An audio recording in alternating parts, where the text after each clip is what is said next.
Hi, good evening, everyone. This is Swaraj from Accredian. I hope I am audible and visible. Please put in a yes in the chat box if I am visible, audible clearly. Cool. I think I have met you guys previously, but please let me know if anyone has interacted with me previously. I have, we have discussed something, maybe in the orientation session.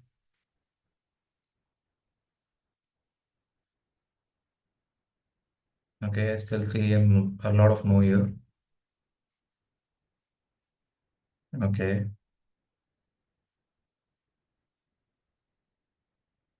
Cool. So we'll just wait for maybe 1 or 2 more minutes and we'll get started around 8:05 or 8:06. By the time, if you guys have any, community groups here, you can just ask your peers to join in, to not miss out on the session because this is an extra session that we plan every year. And this is a new year, new beginning to this product week that we plan. So maybe invite your peers to join this program as well, join this session as well. We'll take a quick, maybe a 2 minutes break, starting break, and we'll just rejoin at maybe 8:06. We'll start the session at 8:06, right? Cool. Rajendra, this is specifically for the students enrolled into a partner program at Accredian or, students who have previously enrolled into a program and have completed that. So, yeah. A Accredian or a partner only benefit. I hope you understand.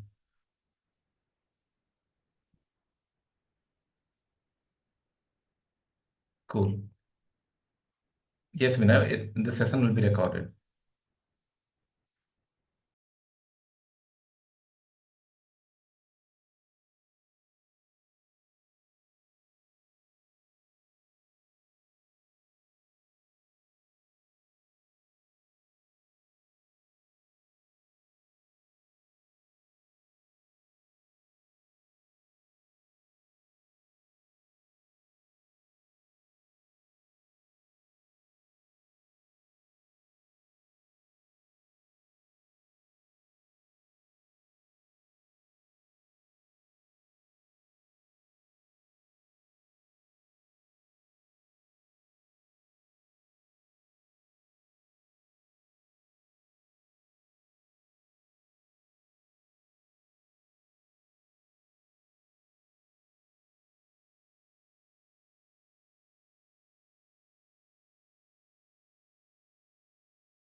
Yes, Raj, are we good to start?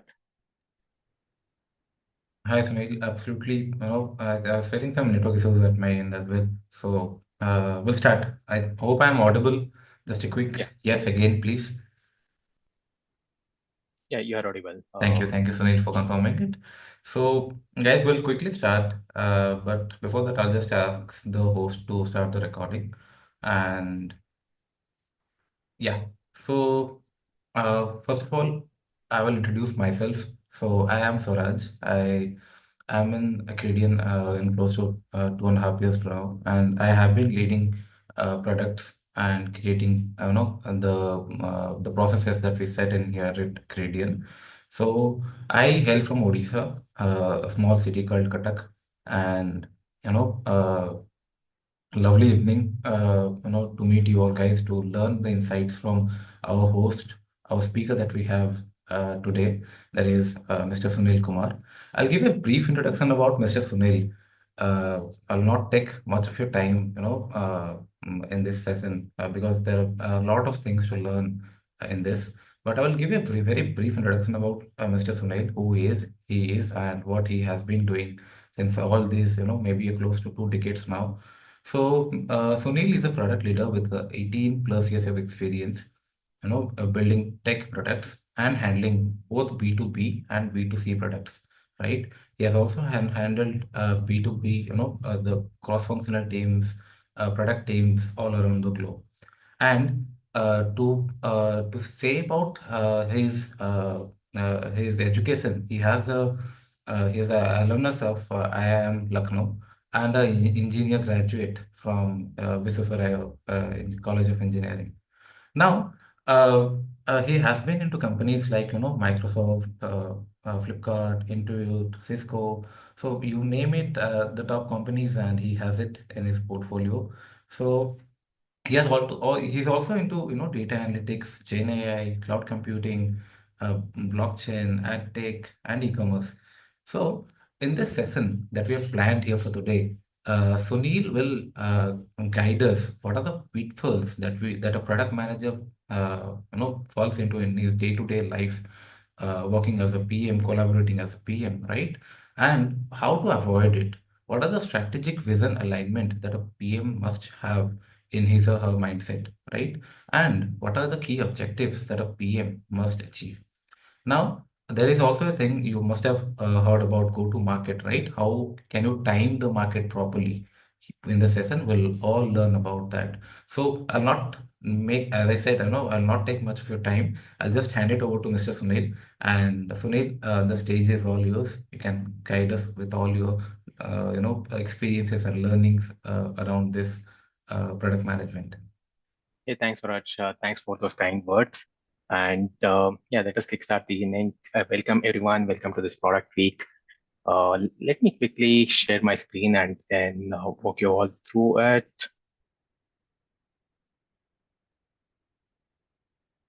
Okay, hope everyone is able to see the screen that I'm sharing. Yes, it is visible. Okay, great.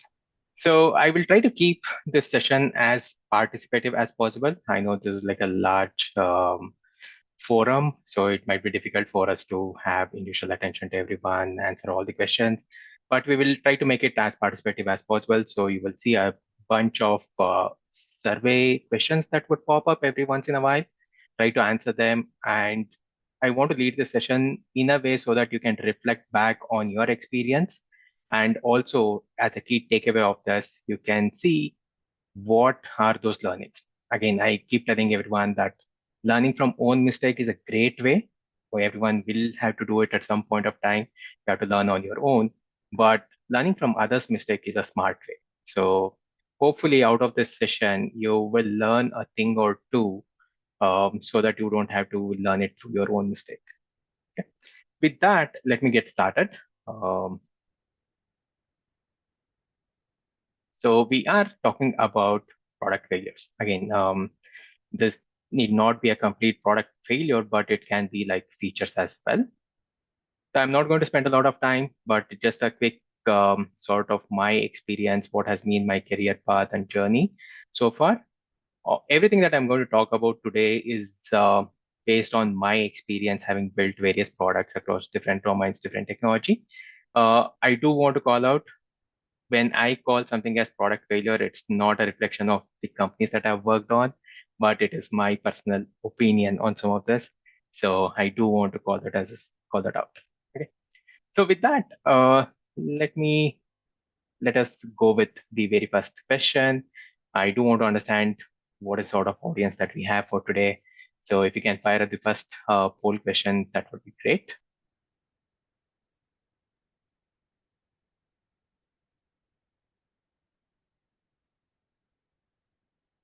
Do every one of you are getting the poll question?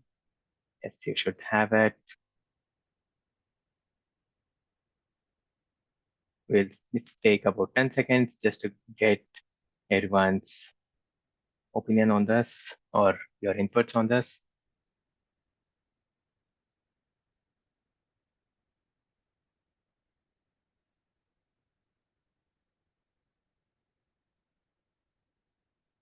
Okay, can we see the results?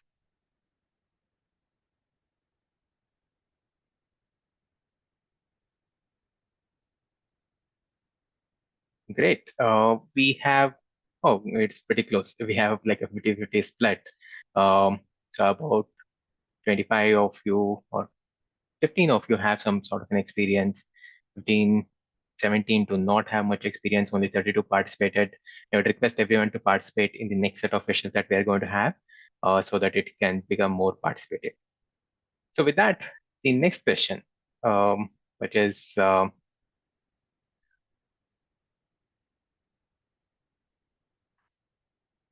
have you experienced product or feature failure? Let us see how many of you who have dealt with products or product management before, have you experienced any product or feature failure?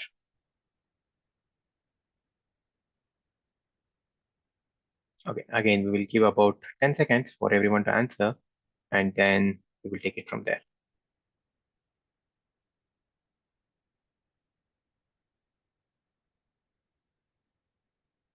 And in between, I would also request everyone to put in your questions in the chat so that we can take those questions towards the end. Okay, so let us see the results as to how many of the ones who have product experience have experienced any sort of product or feature failure. Oh, good. Again, it's an equal split.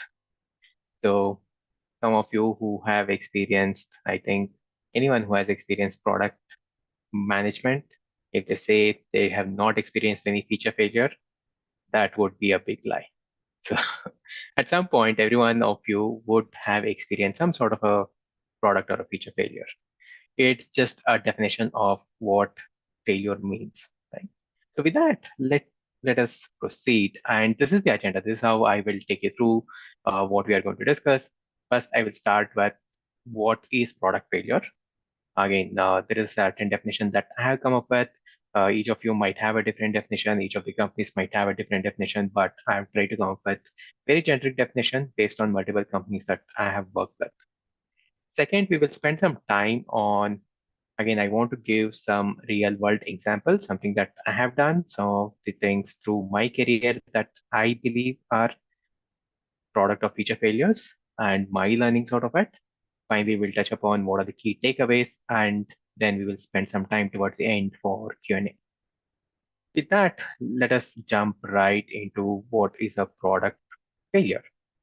How do you define it?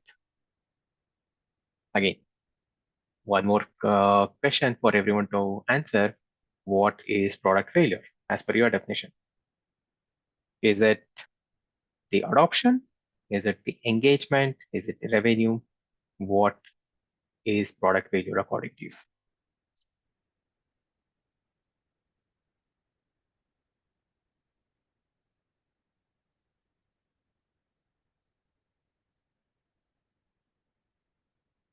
And we will give about 10 seconds for everyone to answer. Then we will share the results and then proceed from there.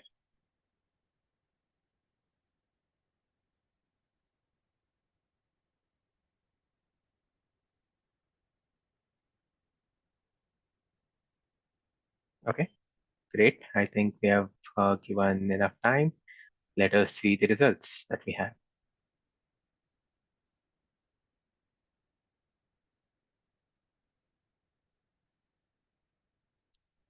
Great. So a lot of you believe it's a low adoption. Um, it's a good close to 50%, 35% about low engagement and low revenue. Great. So let us now dig into like what exactly I have as a definition. Okay. Before that, one last, I think, before we get into the other set of details, what was the reason for your product failure? If you can just reflect it and provide it in like a one-word answer as much as possible, that would be great. Again, don't give like a long, lengthy answers. We might not have time to go through all of that. I just want to look at like what is the word cloud? What is the most obvious sort of reasons for product failure?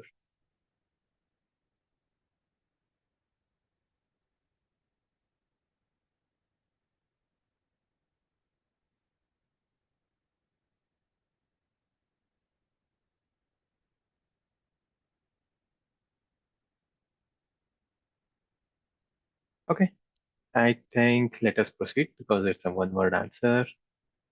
Let us see what everyone has got to say. Okay, so we might not be able to see it. It's not a word cloud. I had anticipated we will see some sort of a result in a word cloud manner, but okay, let us proceed with this. So I hope most of you would have encountered or seen this at some point, which is what we refer to as graveyard for products at Google. As you can see, there are about close to 300 products. So some of the best companies out there, it's not like they do not have product failures. And not all of these 300 products are product failures. Okay? So that is where the definition of product success or failure becomes important as to how we define it. So most of the products here that you see were considered or were tagged as experiments. Few of them just lived through their intended lifetime, which means they have been there for about a decade. And after a decade, the technology or the product does not make sense. So they got retired, right? So you find all sort of products, but I do just want to highlight that some of the best companies, it's not like every product that's going to come out or get churned out of big companies are going to be successful. So products and features are bound to have failures. And what is the best that we can do as product managers is to do our due diligence and to reduce the probability of a feature or a product getting failed. So how do we define failure? So before we define failure, we need to define what a success is, because there are multiple aspects that make a product successful, and any one of them going wrong would lead to a failure. So I've broken down into like two major parts. If a product or a feature has to become successful, then it needs to satisfy two things. One, it needs to add value to your business, to your company, which is in terms of whatever is the motivation for the company that it is doing business or why they are investing. Again, based on the stage of the company, this can differ. If it's an early stage startup, you might be looking just for growth. If it is a sustained sort of a company, you might be looking for engagement. You might be looking for monetization. At some point, if it's a mature sort of a product, then you're looking for retention, right? So there are different metrics that might be driving. And ultimately, what is that value for business? Why you are investing in building a new key feature or a product, right? So that is what defines a value to business. Second is value to customer. Why is customer coming onto this? So the product or feature that you're building needs to provide some value to the customer. And if your feature or product is able to add both of them, then it's a success. And if it is not able to do that, then it's a failure. So in terms of business value, how companies calculate or how companies perceive business value, right? So this is what ideally all companies or all product teams would look for, which is like on the one side you have what is the investment that I'm doing, and second is what are the returns that I'm going to get. Or this is pretty much like a motivation as to what it has to influence one of this. If you can can influence multiple of this, great, but one might be a major driving factor in terms of like weightage, right? So in terms of investment, there is obviously the effort that is being put in terms of engineering resources, PM resources, infra, everything and anything and everything that you can think of. Second is the time, how much time these efforts are going to have. And third is the opportunity cost. What do I mean by opportunity cost? Is if you are not doing this, what else would you have done, right? So that is the opportunity cost. So based on the next best alternative that you have, you decide on whether you are going to do this or just something else. Because mind you, in a business environment, everything is constrained. So it's not like infinite investment you are going to have. You are going to have the limited set of resources in terms of engineers, the time, the money that you have got. Returns, like I said, it's the motivation and it should be driving one of the metrics under each of these categories. It can be related to growth. So, okay, I'm going to build a feature or product which is going to help me increase the number of customers that I have got, or it is going to increase the engagement or retention for me, or it's going to help me for some sort of a differentiation which I can monetize. Or this can just be a differentiation. I'm not going to charge for this. This is one of the bundled feature that is readily available, but I'm going to use it as a differentiation compared to the competition that I have, right? So what are the pitfalls that one would encounter when it comes to business value, right? The first and foremost pitfall that I see, this happens especially a lot in startups, but it is not only meant for startups, it might also happen in big companies.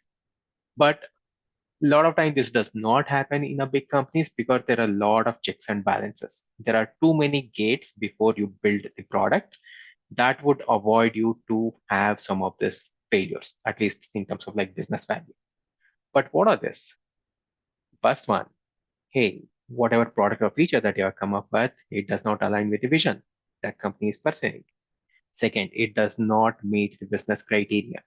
What I mean by business criteria, if you are a company and the company is looking for a gross margin in excess of 80% and you are not able to make 80% gross margin, then yeah, it's not a great feature. Or this can be like, hey, I want to raise engagement to a certain X from whatever is X, I want to make it 2X. Okay, this feature is going to take it to 1.5X, but it does not meet the business criteria, right?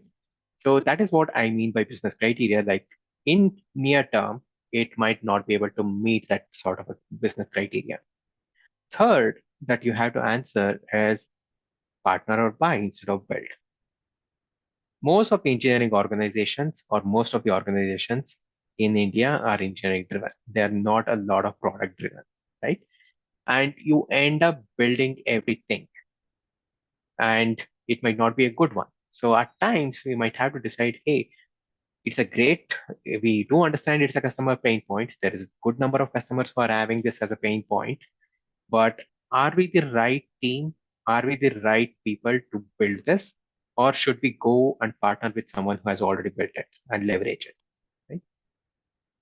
Then we have things just don't align. It's not a right timing, right? Everything else that we have in the broader set of things that we have uh, is this everything is going to align.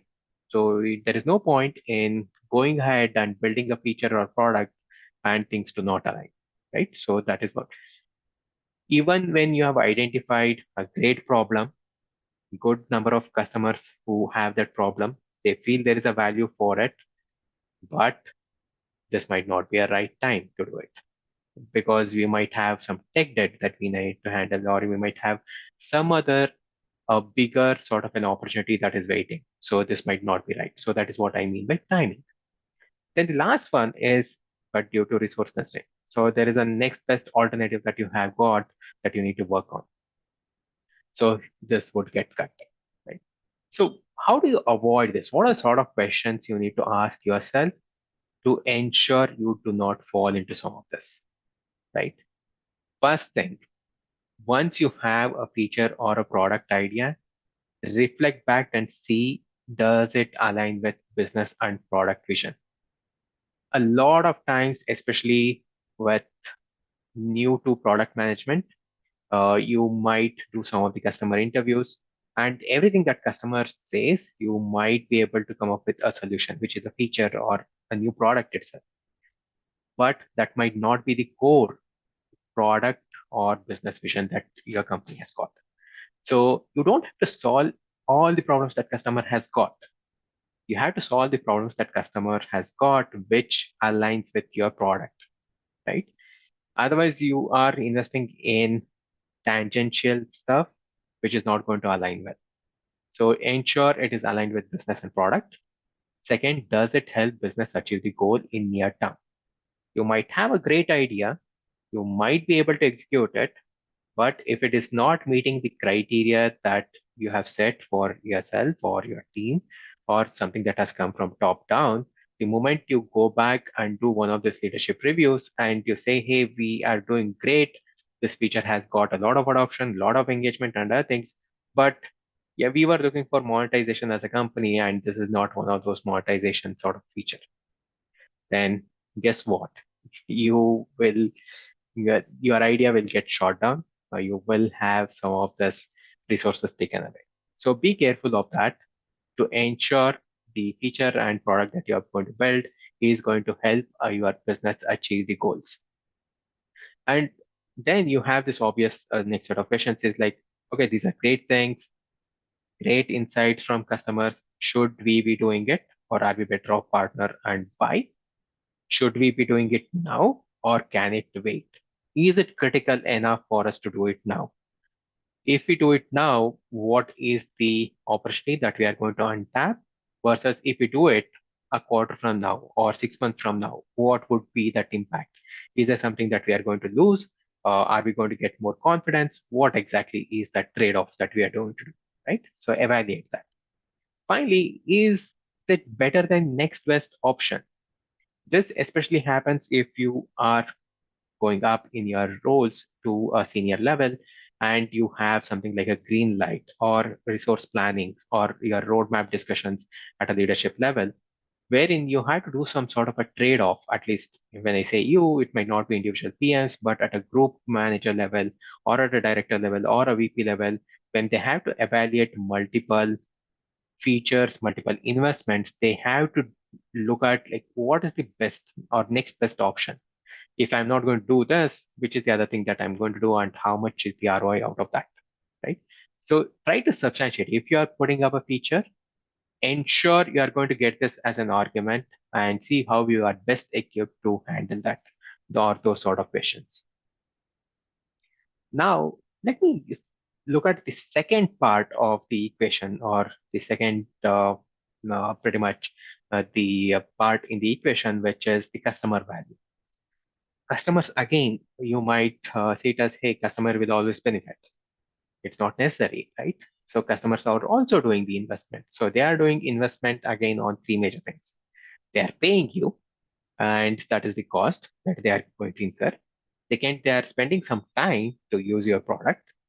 Third, they are putting in effort. So that's their investment that they are doing. And what would they expect is the product that they are using is either going to help them with reduced effort, reduced time, or it should help them in doing more quantity, or it should help them in better quality than what they are able to do right now or in the next alternative. So if we are not able to do this, then customer might not value the product, right? So that's where the customer value comes in. So they are doing the investment, they would look for returns and see if we are able to meet those returns. So let us put out this question. So what is your product principle? Are you a data-driven PM? Are you a customer-driven PM? Are you someone who always wants to do experimentation for everything? Or are you based on one of those PMs who comes from a lot of domain knowledge and, hey, I know this is the problem, I know this is the insight, so I want to go build this.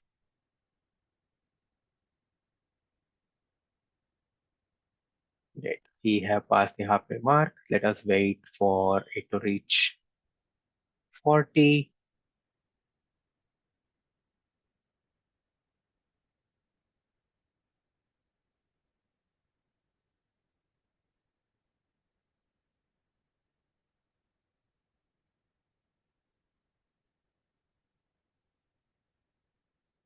Okay, I see a trend going towards customer driven, followed by data driven.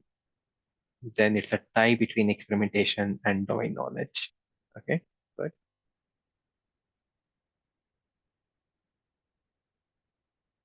Okay, anyone left out, please do participate now.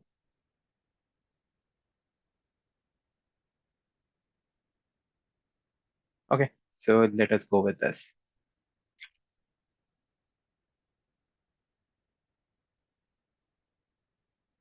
Okay, so pretty much this is what we got as a response. A good number of you are saying you are customer driven. Next is data driven, followed by experimentation and domain knowledge. Okay, great. Uh, so with that, just to elaborate on what I mean by each of this and what I believe each of you who answered this had in your mind when you read some of this, data driven is someone who would look for data points, who would look at the telemetry data, who would look at a lot of uh, any other data point that you can get, be it some of the same market analysis and other things. So based on that, you are data driven. So you look at the data and you say, okay, this is the problem that I want to go and do it. Second is customer driven. You are the one who would go interact a lot with customers. It is again B2B or B2C. It does not make much of a difference. In both cases, you end up having a lot of customer discussion and you empathize a lot with customer, whatever customer is saying, hey, this is the major pain point. This is taking a lot of time. Based on those, you go with that, right? So it's customer driven. Then you have experimentation. So experimentation is a great way to reduce the risk of failure, but you need to use it with some sort of validation in the sense that you can't blindly do experimentation for every feature, right? Because experimentation also has a cost associated with it. There's cost in terms of engineering effort that is required, in terms of time that is required, and some of this experimentation based on the scale that you're doing, it's also going to create a bad experience for the customer if this does not go well, right? So you want to reduce that.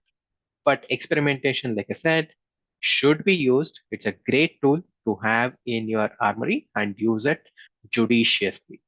Use it judiciously on some of the big initiatives wherein if you have to go invest full-fledged, it's going to cost a lot. So you can reduce that investment through experimentation.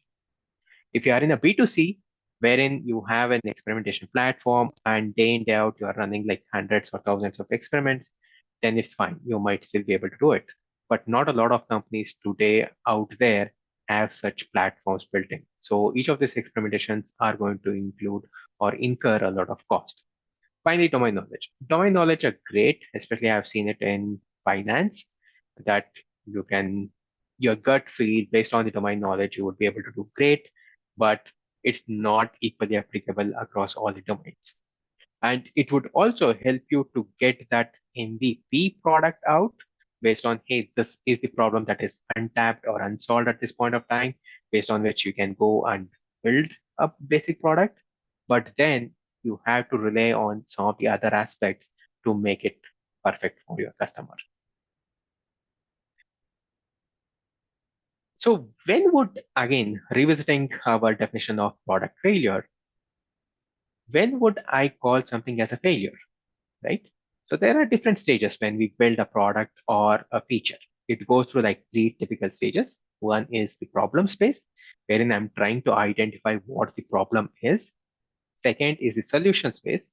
I'm trying to understand and come up with how I can solve it and what is the best solution to solve it. And third is the launch phase, where I have gone in, built the entire thing, put it out.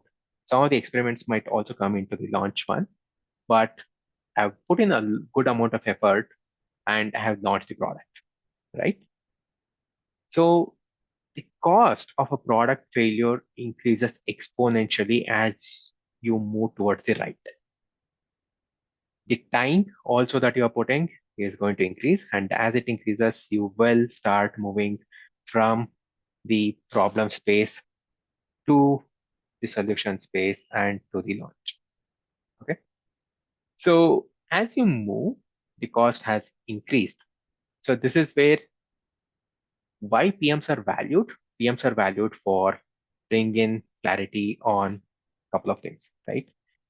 What is expected of a PM is to answer what needs to be done, why it needs to be done, why it needs to be done now, and how is it going to impact, right? So that's the clarity that is required. So a key for a PM is this: to identify what is that problem. How confident are you about the problem that you're going to solve? Solution is a collaborative effort. Okay. So a lot of PMs think, hey, they have the most creative idea, they have the most creative way of solving it, and they are the genius mind in the room, and because they have been able to come up with the solution. But that's not the case, right? PMs are valued for identifying the right problem, identifying and substantiating why this is the right problem to go after and solve it. Solution, yes, you have to pretty much shepherd the entire triad. Triad is PM, design, and engineering. You have to pretty much shepherd all of them and come up with a solution that meets the needs of your customer. And finally, launch. So launch is where you, again, it's a collaborative effort because it might not all be product driven, or you might have to work with your finance team, you might have to work with your legal, you might have to work with your marketing. There are multiple other teams that you have to work with, including customer support team, right? So what if you built a great feature, but you did not price it properly, or you built a great feature, but nobody was able to discover it, right? I've experienced it during some of my customer interviews wherein customer have told it on the face, saying that, hey, I never knew this particular product feature existed. Why do you make me pay and do a treasure hunt on your product to figure out this feature exists, right? So there is a lot that goes into the discovery as well. So it can fail for any of those reasons. The best possibility or the best that as PMs we can do is to ensure we find and do the due diligence as much as possible here and followed by the solution and launch. So what are the pitfalls that one would encounter in each of the stages, right? Again, these are like three major ones. This is not exhaustive, but these are the major ones. And again, you always have like a long tail of issues which can lead to a product failure, but I'm pretty much concentrating on what is the major ones, right? So long tail would go on, but I'm identifying what are these that we can avoid. Okay. So in identifying the problem or the problem space, the problem simply does not exist, right? This would happen. This would happen especially if you are new to a product or you have not played well enough with your own product or you do not know all the capabilities of your product. Wherein you might go into a customer discussion and your customer might not be able to complete the task that they want to do and they might ask you and you do not know the answer. And what you would feel is, okay, I need to solve it in some way, but you do not know there is a workaround that already exists that solves the problem, right? So it might emerge because of lack of reason, lack of like knowledge, right? So the problem does not exist and you're trying to solve something that does not exist simply. So it does not make sense. Second, it's a the problem exists, but it is applicable for a small segment, or this problem is big enough for only a small segment of customers, which means for about 80% of your customers, this problem exists. They have figured out a workaround and they are happy with their workaround. And there are small set of customers for whom this is big. The third and the major one, it's not valued. Like even this problem exists, this is applicable for good number of customers, but or good number of users, but they might not value it. If again, this would especially happen if it is the solve that you have is very incremental, right? So if someone is taking, say, about 30 minutes to do a task, and you are able to make it 25 minutes. Big deal. It might not help them, right? So if the value is very small, it might not help, and it is not helping customers, so they might not value. Second is on the solution part. So solution is again where we can make the differentiation. So you come up with a solution for the problem which is subpar, which means it does not meet the expectations of the customer, or the solution that you came up with is very complex, and it can be like me too. So this mostly happens with the competition. Like competition came up with a certain feature, you also came up with the same feature, and you are expecting, hey, you and I have the same feature, so my customer should not be going to that, or the new set of customers who are going to come would come to my product, right? But most of these customers would incur something like a switching cost. So you might not be able to get a customer to use your product if they've already tried something else because they have invested, and that switching cost is something that would be significant and they might not be ready for it, right? So that's what happens in solution. One key call out that I do want to call out in the solution space is you should not alienate your users or customers. So there again, this is applicable uh, for if this is applicable for a small segment of customers. In trying to solve for them, you should not go alienate or make the experience bad for rest of your customers. So I say have this sort of an insight based on my discussions with most of the PMs, at least the early stage PMs, who believe having more features or giving out more features is always useful for all customers. The reality is it's not. Few or majority of the customers use your product for one or two purposes. The moment you add more, it becomes overwhelming for them. It becomes complex. So it's a suboptimal experience for them. So ensure you provide an optimal experience for your users. So take into account all the segments that you're serving. Do not alienate any segment of customers, right? Because that is going to hurt back. Like the feature that you are going to roll out, it might see a good adoption within the target segment that you have, but it might create confusion for the rest of the segment, and you might see some of these metrics dwindling down. Then we have the launch, right? Launch, like I said, don't make it like a treasure hunt for your users to figure out you have a feature that solves their problem. As much as possible, make it visible for them, and again ensure it's not blocking their workflow so that you make everyone go through something that they don't need. So hard to discover the cost. This is where you need to work with the finance and marketing team just to ensure it makes sense for the user based on the value that the user is getting or the customer is getting. It should make sense for them to give that additional dollar to you. Find the bundling. What is the best way to bundle this? What goes well with this, or where this feature or product would go well with?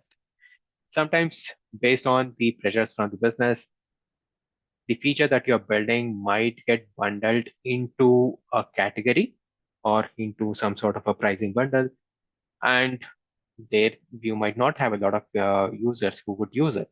And simply the feature fails because it's not able to get the adoption because the feature was intended for a different set of or different target segment. With that, let me now share a couple of examples from my own experience. So I will run you through like three examples uh, and the learnings out of that. So the first one is the ad tech. So this is again during my early days as a product manager, wherein I was with a startup which was into ad tech, and during I was trying to come up with a feature or capability called as attribution, and based on my discussions with some of the marketing uh, teams. Again, this is an ad product, so the customers are the marketers in most of the digital brands. So based on my discussion, what I figured out is, hey, there is a clear lack of visibility for these customers in their TV spends, as to they are spending a lot of like money for their TV ads or ad campaigns, and they do not have any sort of insights as to whether their TV ad campaign is working, not working. So we came up with this innovative way of tying your TV ads to your digital sort of footfall and the expansion that is happening in terms of growth or engagement and other things. And there we had a like great idea. And we were able to implement the MVP of it. We got great customer feedback, and this was covered in Economic Times and few of the major media houses as well. Everything was fine, but the product failed, or we were not able to take it forward. So what went wrong, right? So if you look at it, uh, the company, the ad tech company that I was part of, they had one big product, and TV analytics or the capability that I came up with was one more sort of a tangential product. Yes, it is going to help the major main product, but it is not a great product on its own, right? It might not be able to survive on its own.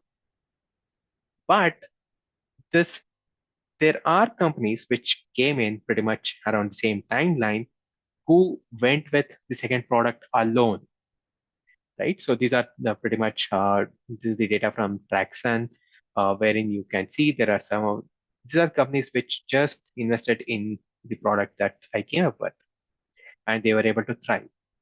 But in my case, you are not able to substantiate how much we have to invest in this product and whether it makes sense because it was a secondary sort of an objective from a company perspective. And you had to do a trade-off. Which one are you going to invest in? So what's the insight and learning that I got out of this, right? One insight is companies do value sunk cost. I do not agree with it, but that's the hard reality in most of the companies, wherein companies do value sunk cost more than potential value, right? And second, whatever is the feature or product that you are going to come up with, ensure you have alignment with core vision of the company. It's the key. You might come up with $1 billion idea. If it is not going to aid your product, it might not go past your product director.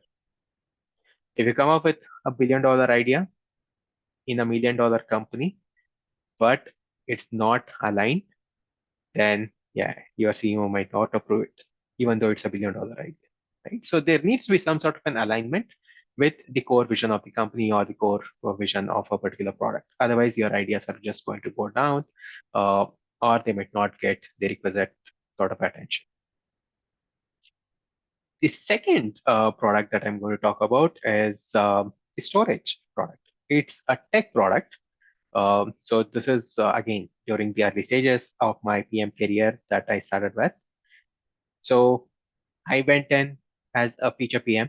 I was handed over the idea, pretty much saying that, hey, this is the feature that I want you to build, right? Great. Coming from a startup world wherein I had to go on scratch and figure out what I need to build, why I need to build, and other things. Here I was, wherein I got pretty much an idea or a feature on a platter, right? Hey, go to build this. So I went ahead, figured out, okay, what needs to be built. Again, just to give an overview of what this product is, it's a storage product, and the feature was a simple feature, uh, but it was complex in building. But in terms of like explaining, it's a simple feature.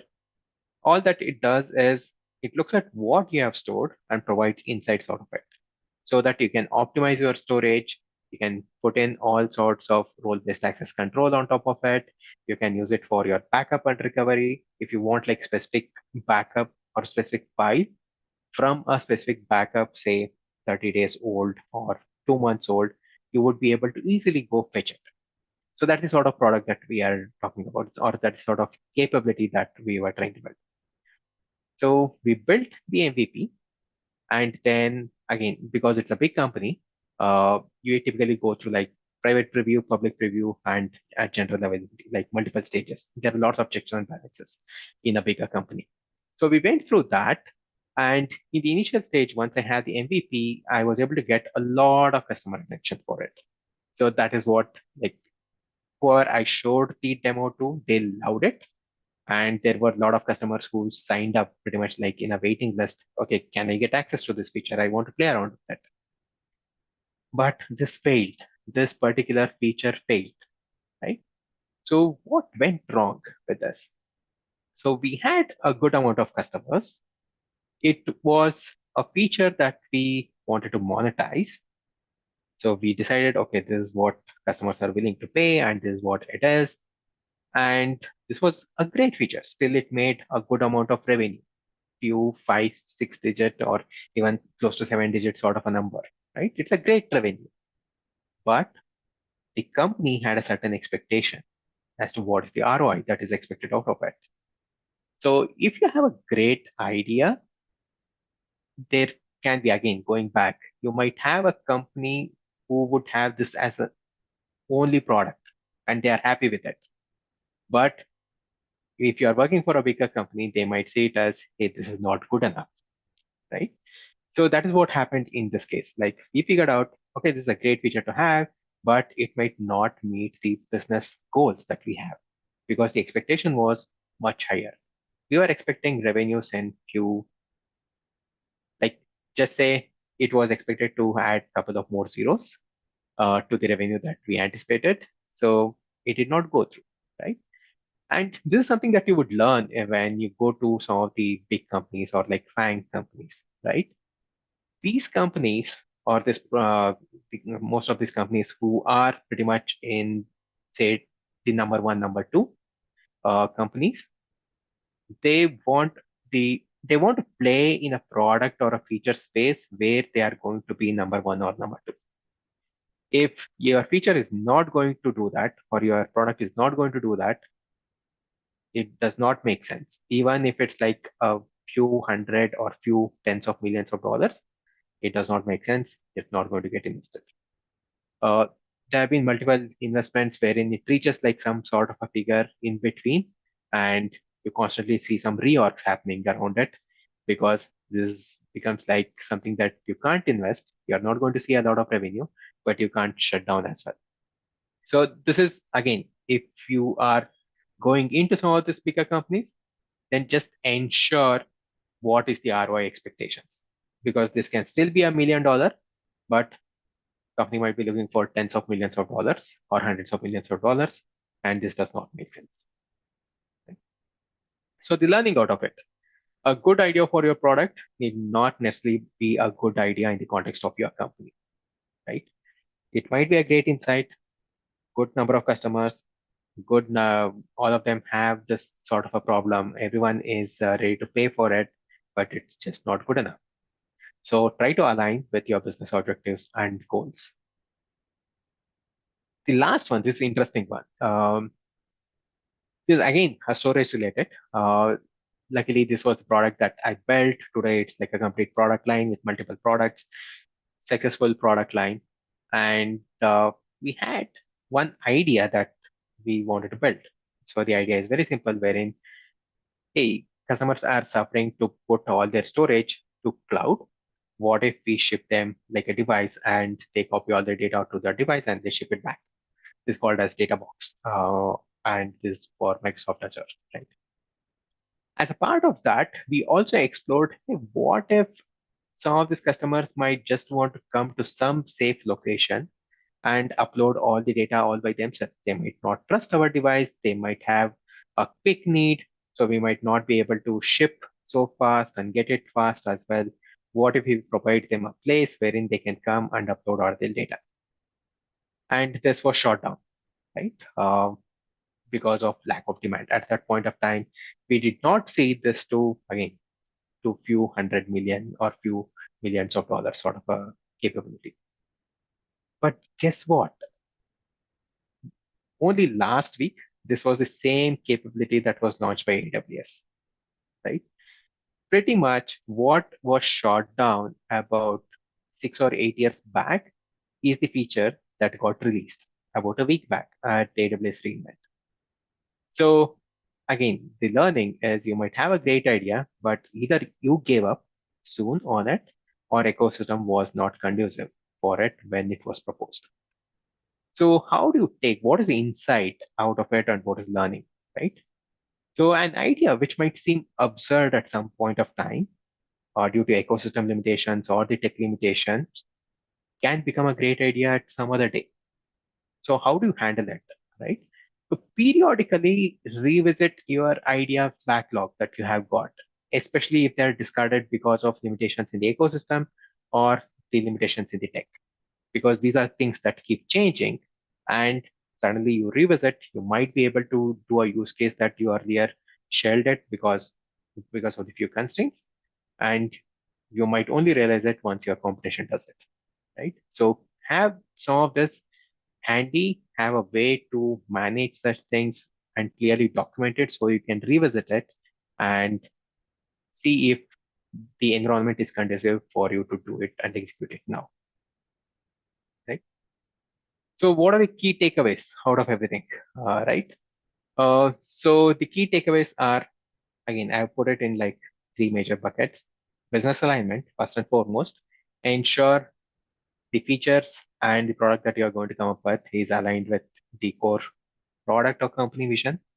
You have alignment on the goals as to whether it is going to drive engagement, monetization, growth, whatever it is, and it meets the numbers as well as the ROI numbers that you have. It meets that. Second, customer value, right? Is it adding enough value for your customers, right?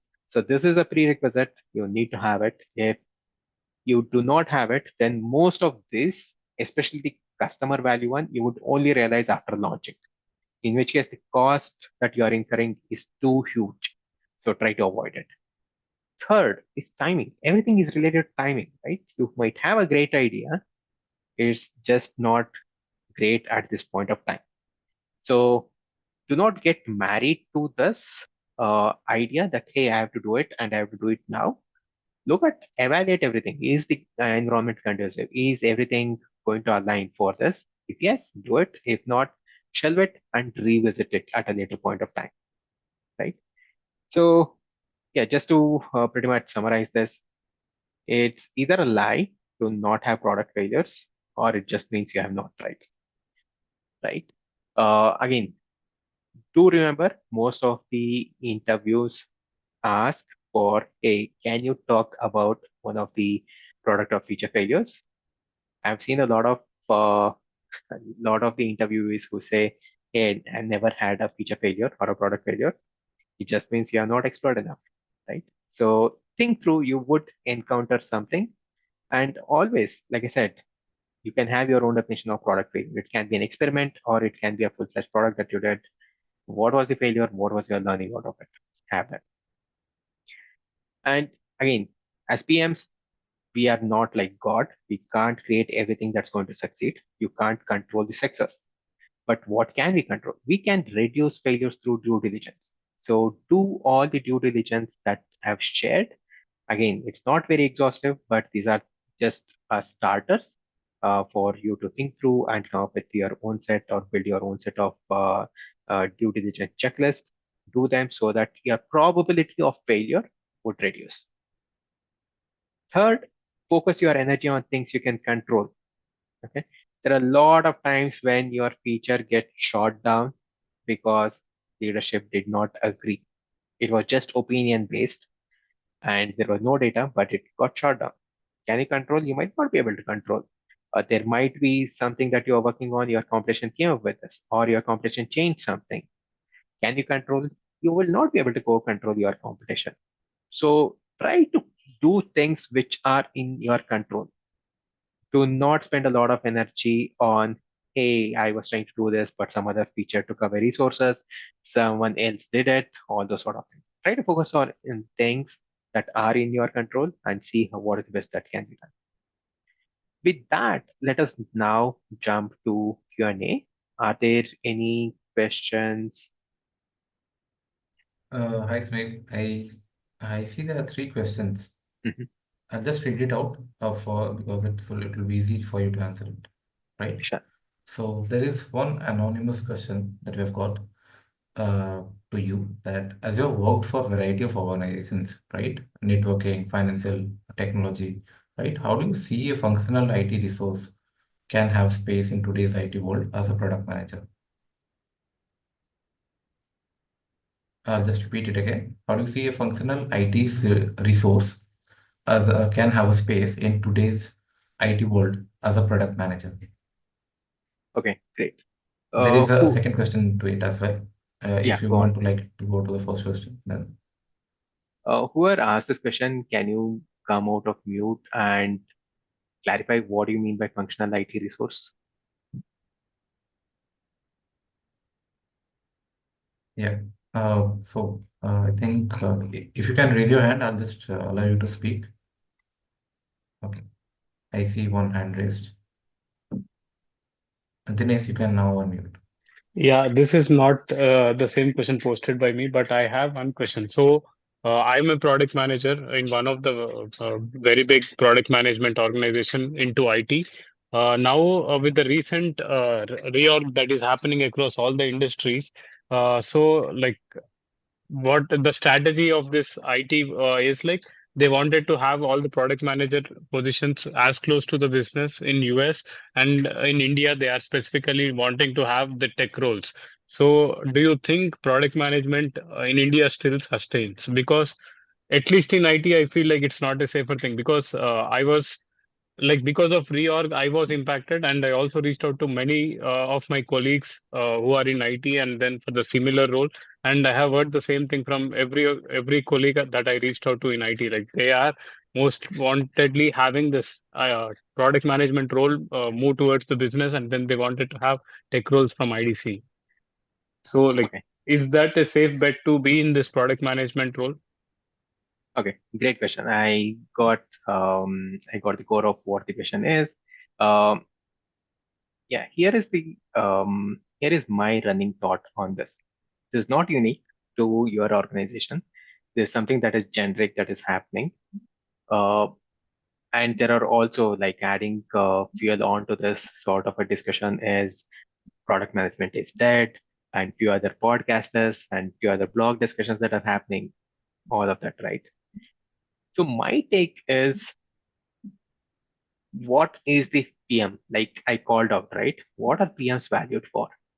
PMs are valued for what is the insight that you are able to bring in terms of what needs to be done, why it needs to be done, why it needs to be done now, and if you do it, how it is going to impact, right? If you can answer those four questions, and if you are able to get that, you are valued. What you see, the sort of an exodus that is happening or reverse movement that is happening with most of the PM roles or few of the PM roles that are moving out of India. Just to clarify, there are two things that are happening. One, in general, there has been this optimization that has happened in terms of the number of PMs that are required to execute and get things done. So the number of PM roles are reducing. So that's pretty much substantiated by stats, right? So it's no more like, hey, I will just go by uh, the mere engineering to PM ratio or PM to design sort of ratio and have a PM. That's not going to happen. You would see that ratio increasing. You would have more number of engineers. Their productivity is going to increase, and there is good amount of the initial work or bulk of the work that PMs were doing, especially in terms of productivity, taken over by AI or AI aiding it. So the efficiency of PMs are bound to go up. So most of the companies expect the same sort of productivity jump that they are seeing for engineering to also get reflected in PMs. So they are expecting a less number of PMs would be able to do the job. So that is one thing that is happening. Second, why do you see US PM teams not getting impacted as much as India PM teams is the customer insight, right? Or the closeness to customer. So if you want to sustain and grow, you need to have good relationships with customer and do a lot more customer reach outs because that is what the value that you are bringing to table. It's not your tech skills per se, right? Coding, you have engineering team who would be able to do it. And engineering teams, wherever they are getting requirements, they would be able to go and execute it. If they have like a local PM, great, you can do some whiteboarding and a lot more brainstorming and do it. But it's not like they're constrained.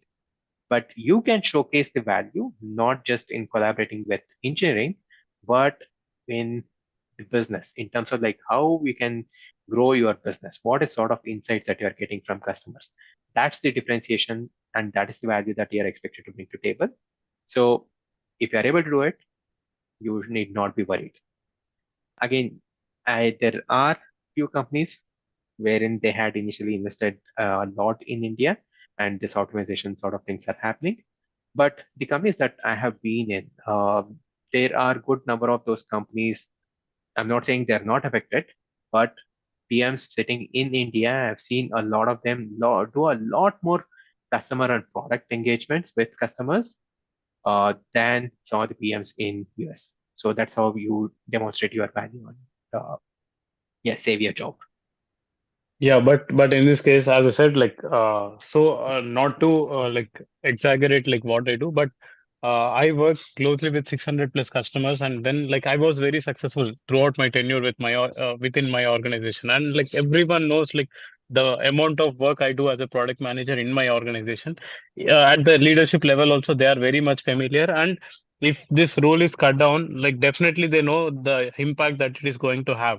But still, as a part of like org strategy, they still want to have this role in US, and then they don't want it in IDC. So still I got impacted. So and as I said, right, like I was also reaching out to a lot of my colleagues, and I was hearing the same thing. Like, so do you think like now getting into this product management in IT, at least will that be a good decision? Because I was from engineering background prior to this PM transition.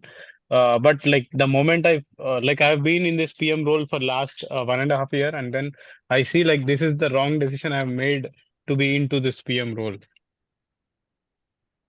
Okay. I'm someone who pivoted my career from engineer to PM. This was, of course, more than a decade back. I had about 6 years of engineering experience, and these are with best of the best companies in terms of Bell Labs and Cisco and others. Right. I switched, and I've never regretted for it because I see a lot more autonomy, and I enjoy what I do. Right. Of course, the things have become difficult. I'm not going to deny that, but if you believe this is going to sustain like this, no, it's not going to sustain like this. There are a lot more companies that you would see which are based out of India. Again, what you gave the examples, they might be the MNCs that you are referring to, wherein they have the base or their customer base is mostly concentrated in US or some other country, and they want to do this PMs closer to business. But you have lots and lots of startups based out of India, lots of big organizations which are based out of India, and they need PMs. And these PMs make good money on par with MNCs, or in few of them better than MNCs, right? So I don't think that anyone who is trying to get into product management should be worried. Hey, this this sort of a career is not having any future, but have your priorities right in why are you getting into product management. If that is what you enjoy, then you should not be worried about it. Job security, it's not like engineers have their job secure. In fact, they are under more threat compared to few of the others out there, other professions out there. So purely from getting into product management, is it good or bad? It's good, but it is tough. The number of job openings that you have at this point of time, irrespective of whether it's engineer or PM, it's less, it's tough to get in. But if you're a product manager, I don't think you need to regret it. Yeah, let Thank us take you. Thanks. Thank you, the Sunil, for answering it. I hope, Dinesh, this answers your question. So, Yes. thank you. We'll move to the next question that we have yeah. here. That is, I think you've already answered it if you want to add something to it. In your experience, what are the most common, frequent reasons for product failure? I think this is already answered in the session, but if Yeah. you want to add something, you can. Yeah, like as I said, again, I do want to reiterate things. Although I spoke it in the language of product, not a lot of people would get to build like new product, and products would go at least all the way to the failure. Most of the PMs will definitely encounter features, and feature failures are common. So the due diligence, like I said, ensure the business value and customer values are aligned so that you see the success, and have frequent updates with your leadership. One of the other things that I did not cover in session, but that plays a crucial role is internal uh, resourcing allocation, right? Most of these products, they do not fail because the product does not make sense. but they fail because of resource constraint at a later stages. So one of the things that I've seen a lot of PMs do not do well is sharing and selling. So you need to be good at selling your idea as well as selling the success of your product. So if you're not able to sell the feature that you launched and say, hey, it's successful, the probability of getting approval for your next feature is less. So try to make most out of the feature that you have got, make it successful, go around, talk a lot about it, evangelize it, so that you start in a much better position for your next feature. See, ultimately, your leaders are looking to put in some confidence in you, right? Not everyone is doing the micromanagement of looking at each and everything that you have put in doc, go through each and every data point that you have put in. After you have gone through that initial phase of delivering one or two features, it's based on the trust that leadership has on you, that they're going to provide you resources and investment. So build that.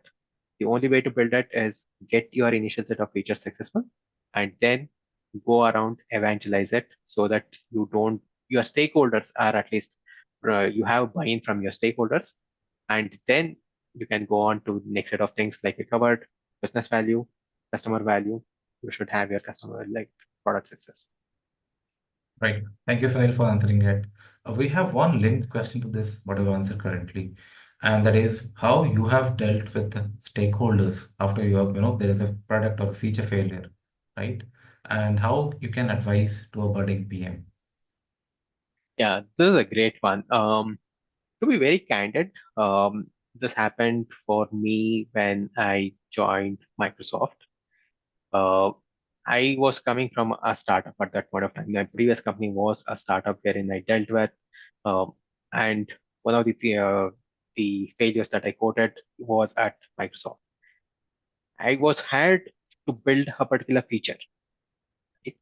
And I got the insights. Then I got to know what the expectation is from my GPM at that point of time, my group product manager, and I was like scared. Like, okay, this is the feature that I'm hired for, and this feature does not make sense. So what should I go tell him? Should I go tell him that, hey, this does not make sense, or does not meet the expectation that you have out of this feature? Because it was his idea, right? And I was under the assumption that the due diligence has been done. So I was just running with execution of it.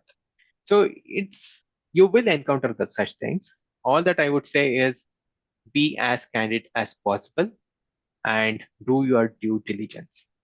Do not plain or go spontaneously and say, hey, this does not make sense.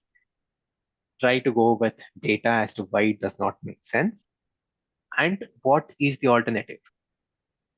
One of the key things that I've learned in my experience when you go speak to leaders is you give them enough data points for them to make a decision. Have your point of view also, like what is your decision, but decision is something that they would do. Provide them with all the data points to aid them make that decision and provide an alternative. If you go without an alternative, then you are seeking from them. Like, hey, you asked me to do something. This does not make sense. You come up with new idea for me, or you tell me like new feature what I should be doing. That should never be the case. So if you are going back saying that, hey, we tried this particular feature, it did not work, then do your due diligence. Be candid in accepting where things went wrong or what could have been done, and also come up with what is the alternative. What is your either the course to like correction course?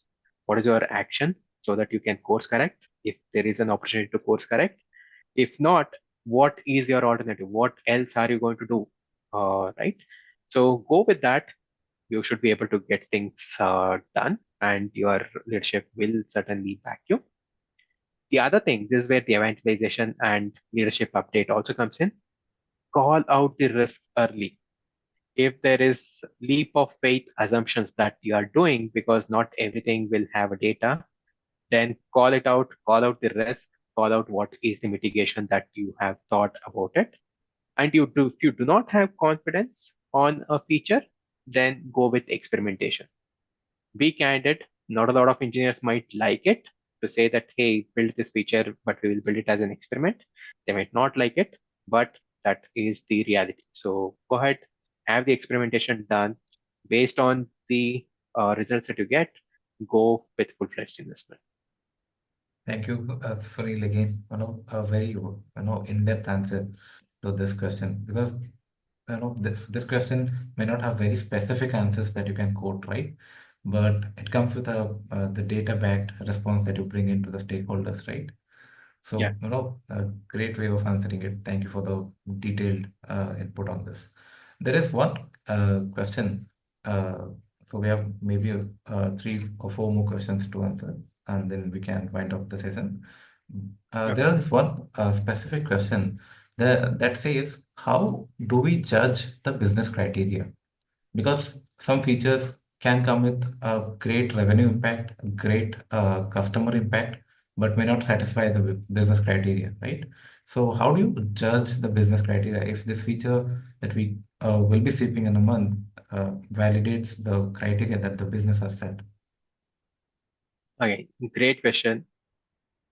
Start with blunt asking your lead, what is the criteria? What do you need to optimize your roadmap for? Right? It's not like you have only one idea, you have like 3 or 4 ideas or 4 or 5 insights from customers.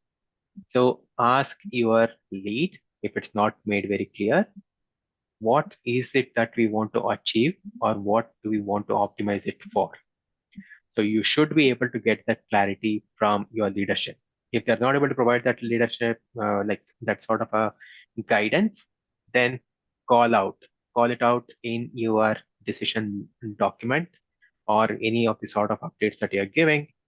Call out that, hey, based on my understanding, this is what as a business we are optimizing for at this point of time. And here are the features which aids to that sort of a goal, and call out what it is going to impact and then make a decision out of that. Never go with an assumption that, hey, there is a feature which is going to do an engagement, but your company or your product has a goal that it is set for something else, like a growth or monetization, right? Then it does not make sense. And this is what you would realize after delivering a great feature, putting in all the effort, you realize that your team is not valuing you. You might miss out on that promotion. You might miss out on that hike. Why? Because it was not aligned to what the team was looking for. So just get that clarity. Based on that, optimize and build your roadmap. Your roadmap, your features should trickle down from the vision and objectives that you have. Thank you, Sunil, for answering this. One question from Mrutyunjay asks that if he has worked as a product developer but have managed a lot of product as a product owner, or in some cases as product manager, how do he transition as a real product manager? Okay. Again, this is something that is common. A lot of folks who are interested in product management, they ask like, how do you break into product management? Simple answer is get into product management at your current company, preferably in the same product. Again, as a hiring manager, I've done a lot of hiring of PMs. So I would not be able to get someone who has an engineer when I'm hiring in a new company, get them as product managers, right? It's very difficult to substantiate it. Second, to hedge, there is a lot of risk, and I might not be able to hedge those risks if I'm making such a thing. You should be an exceptional if someone has to do that sort of call, and the only way is to showcase the work that has been done, which is very difficult. All of that to align. It's like all the stars getting aligned for you to make that sort of a transition. So the best and the most tested route is speak to your product management team within the company, take up some of these opportunities, not going into like a full-time role, but assisting the product management team with one or two features. If you are a developer, you can probably uh, double down or develop as the PM for that feature also, so that you can lead and do both development and product management sort of an experience and get that sort of an insight, and then transition into product management. Thank Switching you. to product management in a different company is a tough task. Thank you again, Sunil. So I see people are finding this session very impactful. That's a great way to have the start the product week that we are running since 4 years now.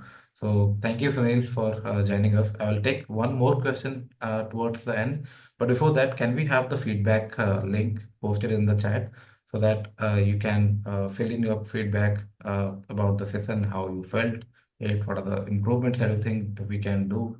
And one more announcement that I need to make is that the person who attends all the 4 sessions in this product week that we have planned, it will be getting a certificate from Accredian of for attending the product week 24, right? So we have our upcoming session lined up on Wednesday, same timing from 8 p.m. to 9 p.m. Another great speaker, Sahil, will be leading you away for with all the AI concepts. So I'll not take much time, but I'll just, Sunil, if you agree, I'll just take one more question. Sure. If that, yeah, okay. So there is one question that says, uh, effective permission is crucial for showcasing your product-based solutions, right? Effective presentation is crucial for showcasing your product-based solutions.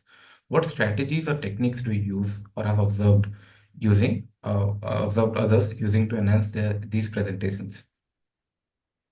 Okay, another great question.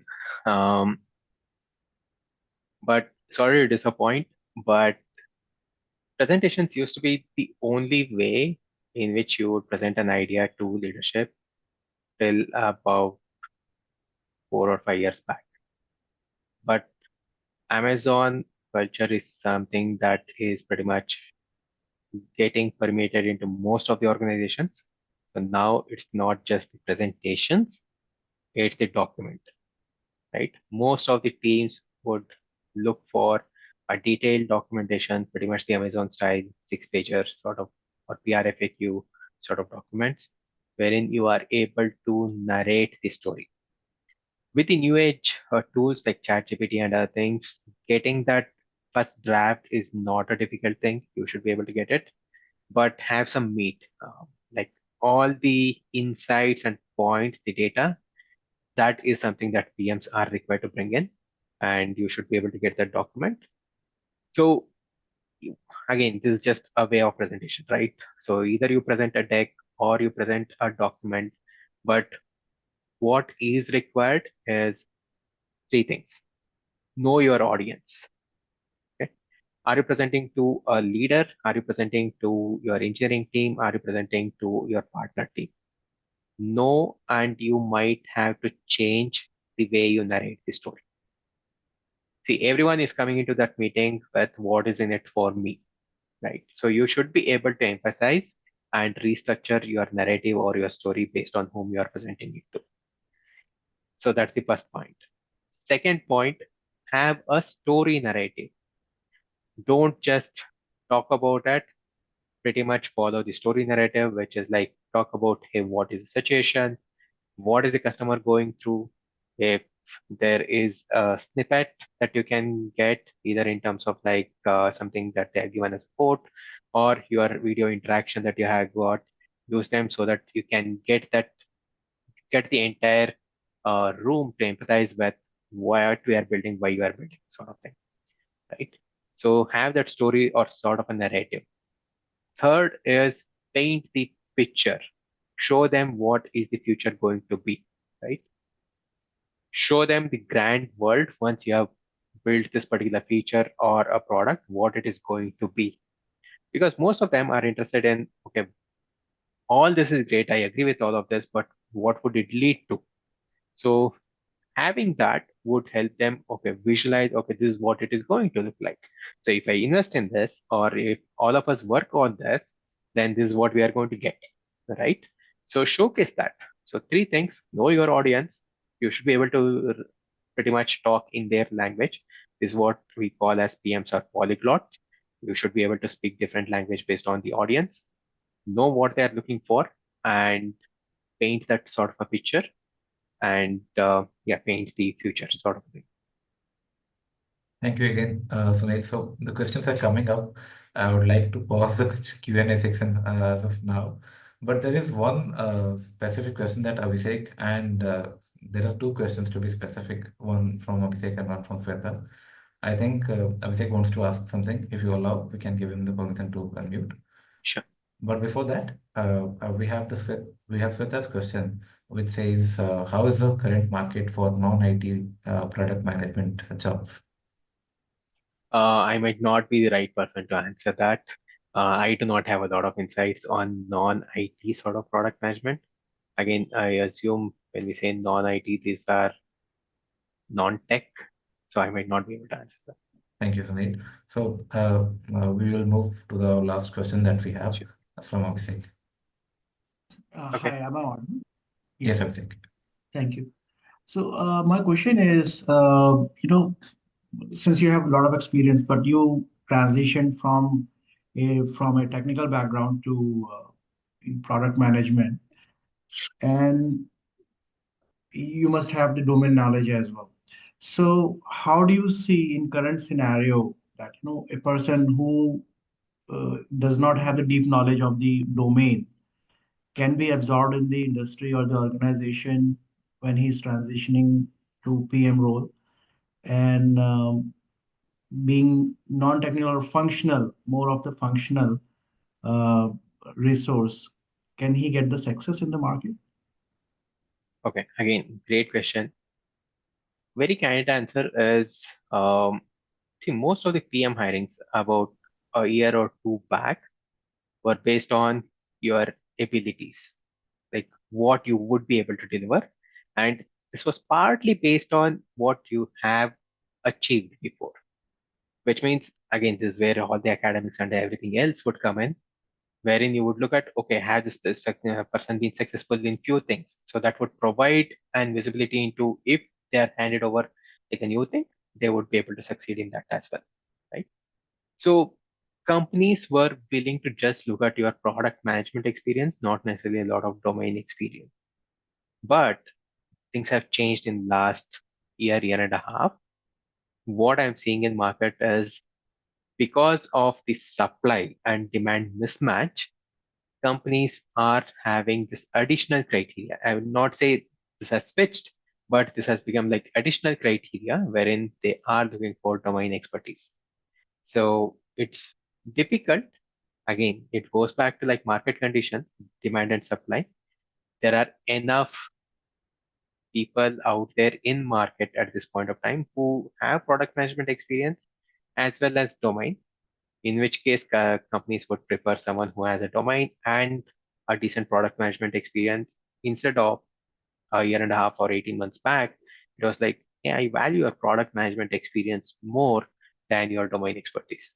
So that has certainly changed. Uh, you would just be fooling if you say it's not. That has certainly changed. So what can be done is how you can present your past experience or how you can tie your past experience on a general manner. It need not be getting into like very detailed. Say, for example, just to give a hypothetical example, you might have a AI ML sort of a fraud and risk related capabilities, right? A PM role for fraud and risk, or ML related capability. As long as you have for this role, earlier probably you just having product management experience was good enough. Today, you need to have at least product management experience and AI ML. If you have fraud and risk, you are an ideal candidate, or within the ideal candidate sort of a pool. If you are not, you need to at least have AI ML, generic AI ML sort of an experience, along with product management experience. You should have built some AI ML related products. If you have that, then it depends a lot on how you are able to sell yourself or sell your capability in terms of how you can bring in that expertise to this new thing. You need to demonstrate two things. One, how you can bring in that expertise and leverage it here. Second, how you are able to pick up new domain. If you have done it in past, like gone through multiple domains, that's an ideal thing. You can say you are a quick learner, you have done it in past, you might be able to get things going from day one. You don't need a ramp up sort of a time. That is what most of the companies are looking for. You should be able to demonstrate that or demonstrate it in the interview, right? I don't think you will be cut down right away, just in the screening rounds. You might still get the screening. You might just have to use the right keywords in your resume so that it goes through AATS and few other things. So as long as you have your resumes tailored for the role, you should get the screening call. And in the screening call, it's the opportunity for you as to how best you are able to sell the experience and the expertise that you have, and also demonstrate how much you are aware of the domain, although you are not worked in the domain, how much you are aware of the domain and how easily you can pick up the domain. Thank you, Hope Sunil, that again for answers, this Abhishek. long, detailed answer. I Thank hope, you. yeah, thank you, Abhishek, as well. So, thank you, Sunil, for blessing us with all your insights, from the product management space. And thank you for being the first speaker of this product week. And thank you for giving it a go ahead this year. We love the session that you just deliver. So, and the insights that you brought into the table. Thank you again. Would love to catch you later with another session, another insightful session with us. Thank you. Thank you, Have a guys. great day, everyone. Thank you. And thanks for this opportunity. Hope this was useful for everyone. Even if it's useful for 1 or 2 instances, that's great. Worth the time. Thanks, everyone. Have a good day. Bye. Thank you, Sunil. Thank you.